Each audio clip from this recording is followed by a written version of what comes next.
Mechanical गेटसाठी पूररेषेत बांधकाम, महापालिकेलाच notice. पाहूया नेमका काय प्रकार आहे. उच्च न्यायालयाच्या आदेशानुसार गोदावरी नदीच्या निळ्या पूररेषेत काही प्रकारचे बांधकाम करण्यास निर्बंध असतात.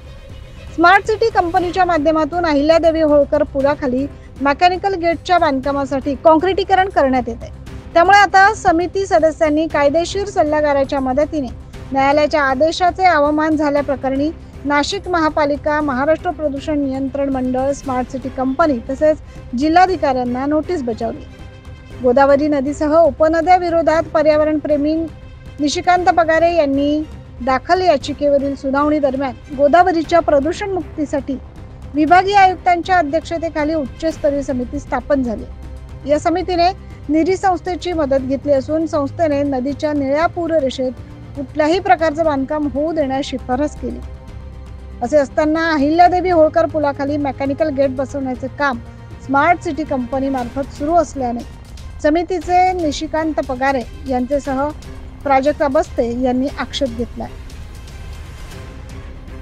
आक्षेप डावलून कामकाज केले जात असल्यामुळे समितीच्या बैठकीत मनपाच्या माजी शहर अभियंत्याला पाचारण करण्याचा निर्णय झालाय. मात्र त्यानंतरही काम सुरूच ठेवल्याने नोटीस बजावण्यात आली.